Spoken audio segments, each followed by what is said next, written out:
Hi, I'm Dave Price with hosting-review.com, and we're here at HostingCon 2012 in Boston, and I've got the pleasure to talk to Ross Brous, the Chief Operating Officer of Solar VPS. Ross, thanks for joining us. Thank you for having me. We talked last year at HostingCon, so we're making this a regular appearance here. So Solar VPS has been providing highly reliable virtual private servers to its customers for years now. So would you consider Solar VPS to be an innovative company bringing the latest relevant technology to its customer base?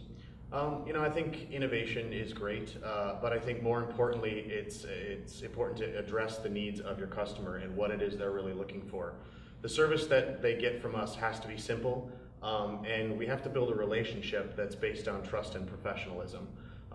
Yes, we use the latest and greatest technologies, but I don't think that's really how we put ourselves out there. It's really more about catering to them and giving them what they really are looking for. So it's really about providing solutions, directly answering the needs of your customers. Exactly, and you have to get to know them a bit to address those needs. You have to ask them the relevant questions, and you have to say, listen, what are you looking for out of your service? What does your small business do? How reliant are you on your on IT to continue to function in a day-to-day manner, which most businesses today are very much rely on their IT. So it's important to understand all of that and really give them a service that caters to that so that they can focus on what they do best. Right, makes sense. So can you just describe what a virtualized infrastructure means and how it benefits the customer? Well, I think you'll find virtualized infrastructures are prevalent in nearly all hosting environments today. It's a pretty popular thing to do. But I think most importantly, what virtualization addresses are two key things. And one is waste, wasting power, wasting physical space, and most importantly, wasting capital. So virtualization really addresses that one specific thing of waste, and allows a business to not throw away power, throw away money on power, throw away the actual physical space that it takes to rack servers upon servers upon servers that only address one or two of the requirements. Virtualization allows them to address so much more and to scale so much better. And then of course capital investment, which is a big thing. As a small business, capital is usually very much a limited resource. Yep. And so virtualization really addresses that area of it as well. I think virtualization also really helps us as the provider because it allows us to do the exact same thing as they're doing, addressing the power and the space and the capital. We can build out infrastructures that are so much more powerful for less money than we otherwise could have years and years and years ago before the technology really existed in the virtual space to allow us to do that. Okay, so can you tell us what advantages does owning your own data centers bring? Well, I'll be honest with you, I don't necessarily think that owning your own data center and providing what we provide go hand in hand. Okay.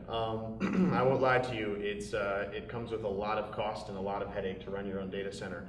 But the nice thing about it is that we sort of cut out a cost middleman there.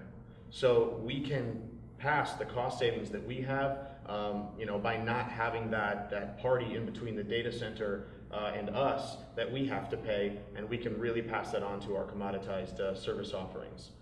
That gives us the ability to offer our virtual private servers cheaper than a lot of other people can, simply because we don't have to pay a per rack monthly fee. We don't have to pay necessarily a high per megabit rate for bandwidth.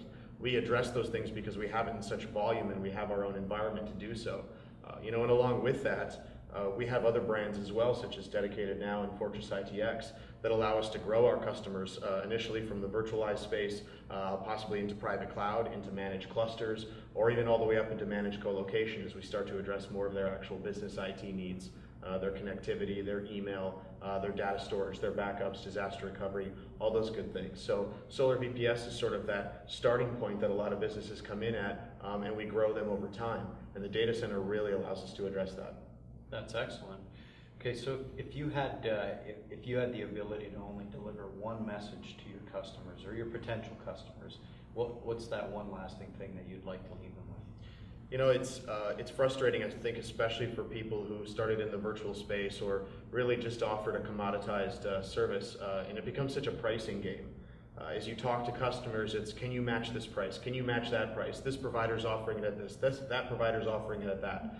And what you want them to understand is that when you're making the decision for your small business's IT needs, really try to take other things into account. Are you choosing a partner? Are you choosing a provider who is really able to cater to the short and long-term IT needs of your business? It's more than just a price, and while price does play a huge factor in the equation, I think that they really need to look at the bigger picture. So I would say, don't look at it as just a pricing game. While price is important, really make sure you take the time to know that the choice that you're making is a company that understands and can help you with those needs. And that's the real value. Right? Correct, that's correct. Excellent. So Ross, again, I really appreciate you taking the time. Thanks for joining me. Thanks so much.